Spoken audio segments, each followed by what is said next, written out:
World War I lasted for more than 4 years, involved tens of millions of troops on all sides and resulted in approximately 10 million dead soldiers on top of potentially just as many civilians. But what if all that could be cut short, and what if the German attack on France could be stopped? How much of an impact could a modern military unit have in said war? This video explores a wild time-traveling experiment.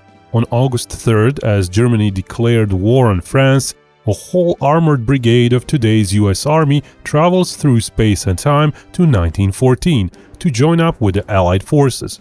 So in that age of rifles, mass artillery barrages and cavalry dashes, still largely devoid of aircraft or vehicles, how would an armored brigade with its Abrams tanks, Bradley fighting vehicles, drones, self-propelled howitzers, assault rifles and night vision fare? Watch the video to find out.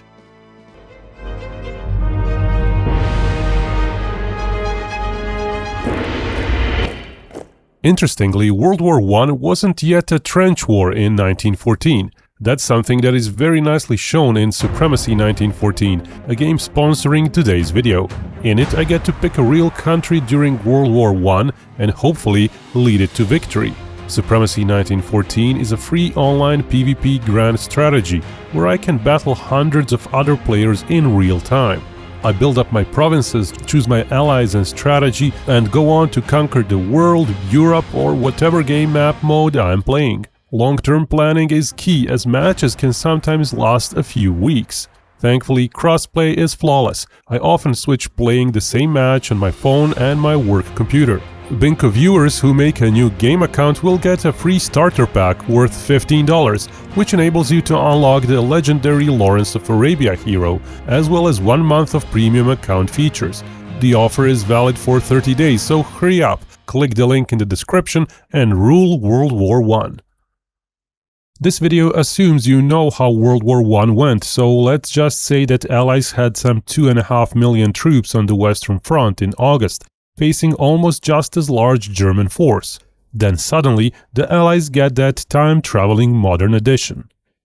One US Army Armored Brigade combat team, which numbers approximately 4,300 troops. It also contains almost 90 Abrams tanks, 130 Bradley fighting vehicles, 130 armored multi-purpose vehicles, 18 self-propelled howitzers, a variety of heavy engineering vehicles, and almost 800 other trucks, utility vehicles, and the like. Now, compared to 2.5 million other troops on the Western Front, that may seem like a drop in the bucket. But let us explore just how well modern technology fares in World War I. A few disclaimers though. Without a sturdy and continuous supply chain, a solitary brigade can hardly fight for more than several days. We are after a significant change of history, so our brigade will have the needed supplies of various items like ammo, fuel, spare vehicle parts, but not bigger stuff that requires depot maintenance, like replacement gun barrels, sensors, etc. The supply point portal will remain in Paris. Also, all that modern stuff cannot be used and examined by allies. We don't want a million new butterfly effects. An additional scenario with no supplies will be briefly discussed at the end of the video.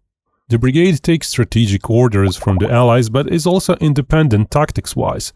It does not come with historical knowledge of the war, so it can't predict events. And of course, for all this to work, it is taken for granted that the allies quickly accept and trust the weird event and the futuristic force being on their side. Likewise, Germans know of a futuristic force, so it's not like a fantastical demon force to them, but they don't know any details of its capabilities beforehand. The brigade starts arriving in Paris on August 3rd, and after a week or two of familiarization and communication with the Allies, including showing off what it is capable of, it is ordered to get a move on, let's say on August 20th or so. The 100 or so miles from Paris to the Belgian border could be crossed by the brigade within a day or so. As Germany used the brunt of its forces there, the Allies would likely send a modern brigade there. Now, of course, even though the brigade could even reach Brussels in Belgium, the actual location of contact cannot be predicted, so we will talk more in general. Back at the start of war, scouting was quite limited for both sides. Some scouting aircraft did exist, as well as some 50 or so rudimentarily armed planes for Germany. Not a lot given the large front lines and limited human eyesight. On the other hand, the US Brigade has layered scouting drone abilities. On the platoon level, soldiers can use micro-drones. More important would be battalion and company level drones. Each battalion has a unit using RQ-11 winged and Skydio quadcopter drones with decentish optics, allowing monitoring from outside the range of machine guns. Most importantly, there is a special brigade-level drone troop with 7 larger RQ-7 drones. Those can fly for over 6 hours and cruise at over 10,000 feet. They would basically be undetectable to the enemy in 1914, and their sensor can identify vehicles from 6 miles or so at half the distance it should be quite potent for tracking artillery pieces, individual enemy soldiers, and so on. Besides aerial recon, which would be crucial to spot best entry points into or behind enemy lines, vehicles themselves, such as Bradleys and Abrams, have even more capable sights, which can usually track individual soldiers from 5 or so miles. Of course, due to terrain and trees, they would not always be as useful as the drones. But again, within the combat recon units alone, there are 39 Bradleys and 14 Abrams tanks.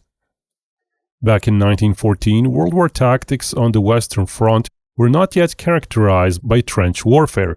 Trenches were simple, often just shallow ditches, and not numerous nor systemic. Usually a single trench line densely populated with troops. Only from 1915 did the trench system get layered, populated with more dispersed troops, bunkers, etc. In 1914, the German army marched and maneuvered a lot, pressing forward and not digging in. Its artillery was sometimes playing catch-up in those initial weeks. Furthermore, German lines did not go all the way to the Atlantic as they marched through Belgium. The modern US Brigade could use that gap and bypass German front lines, then essentially hit them from behind, probably hunting for logistics depots, artillery convoys, and so on. Abramses carry some 40 rounds, which in this case would mostly be high explosive ones, with some shotgun ones thrown in for enemy artillery. Most Bradleys hold 900 autocannon rounds, while recon variants hold up to 1500. Probably only explosive rounds would be used. Back in 1914, there was basically no armor. Germany never really built tanks during the whole war. Concrete bunkers were still not being built by Germans in 1914. That first battle would be a walk in the park, or as seen from the German side, a slaughter. Germans would be surprised, terrified, and not prepared to deal with such precise and deadly firepower. The only real limiting factor for the brigade's units would be ammo. With such a target-rich environment and virtually no threat, vehicles would run out of ammo probably within half an hour. Even if half the tank rounds get wasted on poor targets, which is unlikely, that's still some 1800 German high-value targets destroyed. Stuff like supply wagons, individual artillery pieces, and even motor trucks, which were in fairly short supply.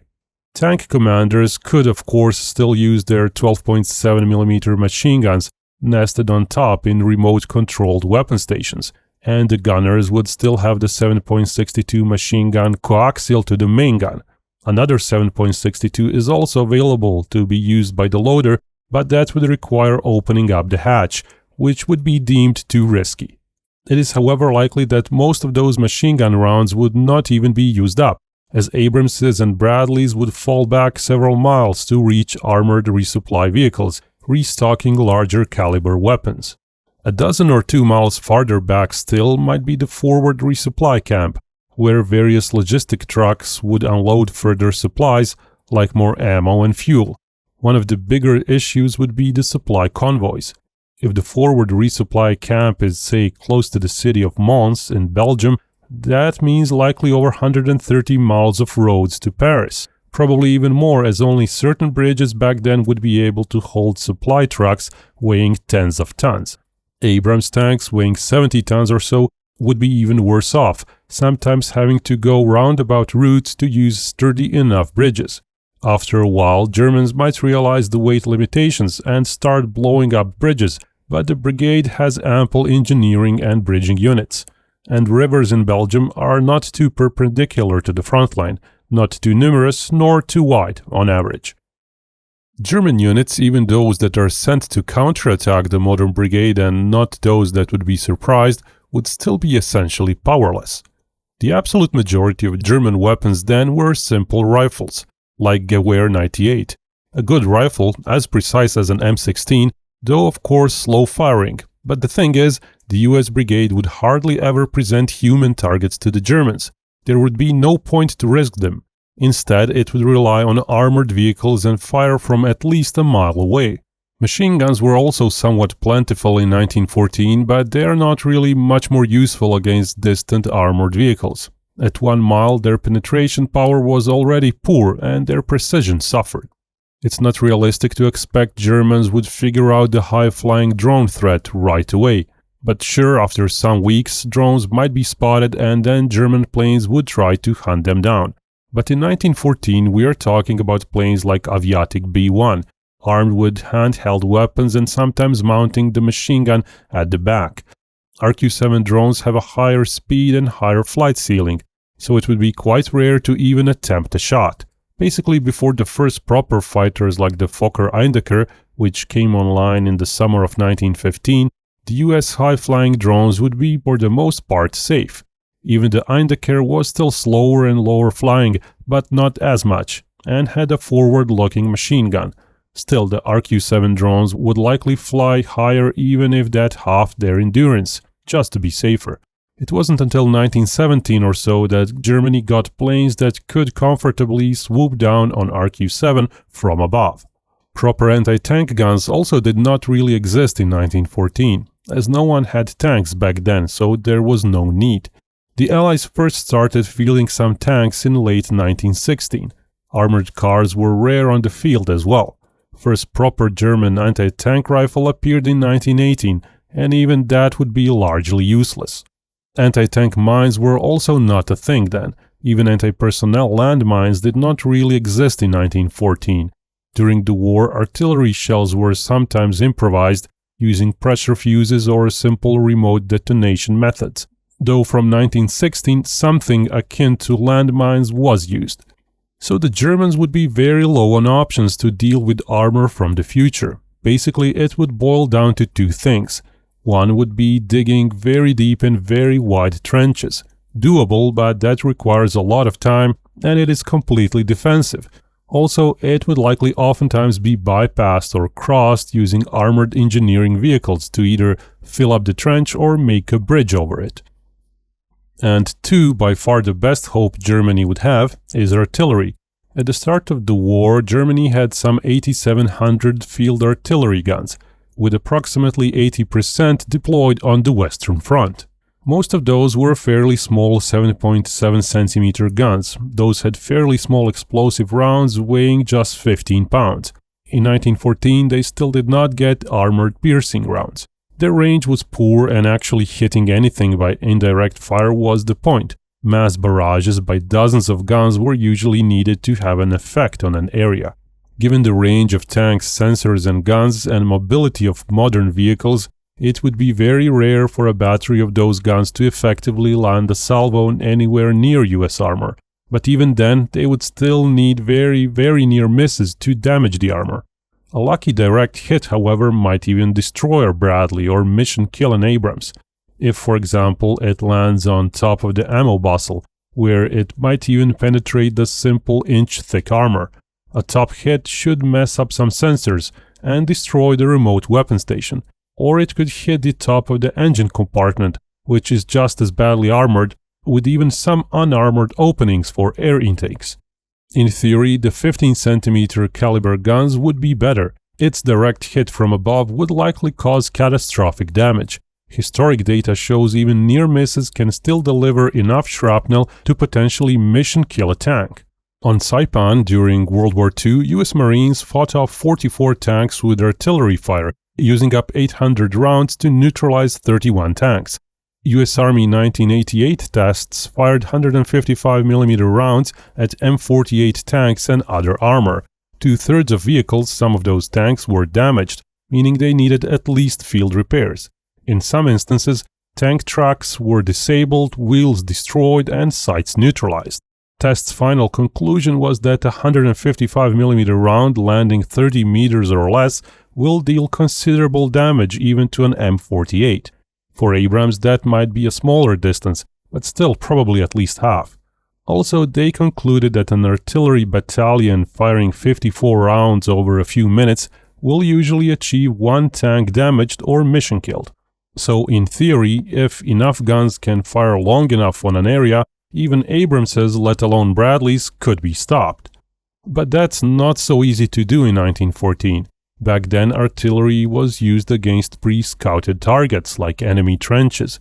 Communication between units was done via messengers or less often via landline telephone. There was no training in place to attempt rapid retargeting needed against a moving enemy armor formation. Sure, artillery spotters were used, but in 1914 their info would take time to actually produce a corrected barrage. With that in mind, considering a relatively small number of German 15cm guns, their small chance of a near hit, and the fact that the US Brigade could disperse their vehicles as no real other threat was around, it's not very likely many US vehicles would actually get mission killed by the artillery. Even worse for the Germans, their artillery would often be hunted first by the brigade's vehicles, quickly punching through German infantry lines or bypassing them to get rid of the local heavy artillery first. In theory, German artillery could also attempt direct fire shots, but the side shot against a moving vehicle would be almost impossible to do right, even with the more nimble 7.7cm guns. Even so, tanks would likely be safe from such side shots, Bradley's less so, and from the front only sensors might be damaged, though such shots would be easier to make, provided the artillery survives to attempt those, which it likely wouldn't, as tanks would keep their distance to protect their sensors. Germans might try to fly aircraft really low and hand-drop tiny bombs onto vehicles. If a roof hit is managed, that might be quite lethal, but we are talking about planes approaching at 100 or so kilometers per hour. There would be little surprise. Guns on Bradleys and machine guns on Abrams would far more often just wipe them out before those get too close. So the other best way to even attempt to fight modern armor vehicles would be brave infantrymen, individuals lucky enough to be unnoticed by tanks going over trenches right close to them, and crazy enough to attempt sticking some explosives on vital parts of the vehicles. That would happen quite rarely, of course, and would require a few weeks or months of observing the armor and trying to figure out how to approach it and which spots might be the weakest. Additionally, brave and trained individuals might try to hit the tank's sights with rifle rounds, but even a successful hit, which would happen rarely, would merely crack the screen at usual distances, messing up the clarity but not really disabling the whole sight. Mass rifle fire from a mile away would not have enough energy to break through sensors' protective glass. In the end, the brigade would surely be losing some vehicles over time, but not too many to enemy fire compared to various breakdowns that would normally happen during combat maneuvers. With over 200 Abrams and Bradleys combined, there would be enough of a force to last a long time. And we didn't even touch upon modern artillery. The brigade also has 18 M109 self-propelled howitzers. Supported by drone scouting, those could make quick work of many German artillery positions and other big-item targets from a safe distance. At 10 kilometers away, modern unguided artillery rounds can expect 50 meters of error, so precise enough to kill most artillery crews and damage guns with shrapnel. GPS-guided rounds would not be available though, as the GPS satellites have not traveled to 1914. And if that's not enough, there are 18 armored mortar vehicles. Sporting 120mm mortars, they can reach 4.5 miles. Not really safe enough against German artillery, but if quick fire and relocation are used, they could still be useful. While the brigade doesn't hold additional replacement barrels, the barrels in howitzers should be good for 2,000 to 3,000 precise shots, depending on the charge used. Given the 18 howitzers and shorter range, more precise hits, that leads to some 45,000 shots or possibly over 20,000 close enough hits. 87 Abrams could add to that some 130,000 high explosive shots before their barrels get imprecise, with likely well over 90% hitting their targets. Of course, all that would take a long time, as we are talking many round trips with logistics trucks. And that's perhaps the biggest limitation a modern brigade would have. With a few days of ops worth of supplies, the brigade would realistically often be cut in half, with half of it sitting around the resupply and repair base, and then rotating with the other half at the front line, where still usually a whole other logistics force would be bringing in supplies to that forward base.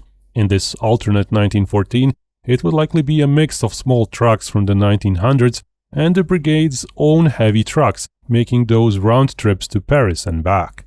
Eventually, components would start breaking down, and while the brigade has lots of smaller replacement parts, it doesn't carry everything needed, like the aforementioned replacement barrels for big guns.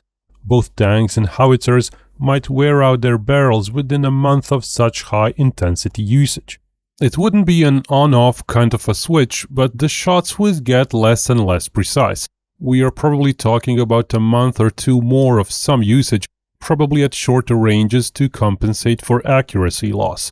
But eventually even catastrophic misfires might increase in frequency. 1914 technology, however, could produce some sort of replacement barrels. They would be quite bad, probably leading to hundreds of shots rather than thousands, and not as accurate still, but they could be usable. So overall, with all the losses due to accidents and enemy action, as well as more and more time spent in maintenance over months, the brigade would make less and less of an impact on the battlefield. But that wouldn't matter much. By that time, we are still talking about a couple of months of high-intensity ops against German lines, sometimes going deeper behind, striking even railway junctions, other times swiftly penetrating German lines, encircling them and cutting them off, so regular Allied forces could just come in and capture them, or in general wearing down the German war machine, from rear supply points to thinning out their artillery and wreaking havoc on German morale. Actual numbers of German troops killed likely wouldn't be very high, as going after individual soldiers wouldn't be effective. In August, Germany had 2.4 million troops at the Western Front, covering approximately 400 miles, but the part with the highest concentration of German artillery and troops would be heavily hit by the modern brigade, with likely tens of thousands of German casualties. France and the British had 2.5 million troops in August. In the original timeline, Germans brought in more. In October, there were closer to 2.8 million, with Allies slightly dropping down from 2.5 million. But in this alternate history, Allied forces would largely remain intact, with the brigade doing all the heavy lifting. Due to very little threat, vehicle platoons could move in a loose line, covering more space. A single Bradley or Abrams company could easily cover 20 or so miles, with 2 battalions being able to cover something like 120 miles if needed, a huge chunk of the front line, while the other 2 battalions are in resupply and refit. Remember, that's more than the width of the German push towards Paris in real 1914. Within weeks, the brigade would likely be reorganized to better fit such a situation, with cavalry recon troops distributed to regular battalions, and 4 identical but more self-sufficient battalions being formed, with tanks and fire support vehicles like mortars distributed more evenly among them.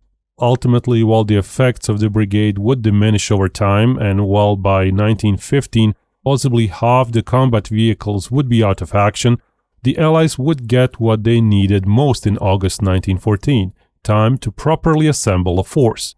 And Germany would not only be stopped in its tracks even before it managed to take nearly the entire Belgium, but it would be greatly weakened materially, likely losing a huge chunk of its artillery and its supplies.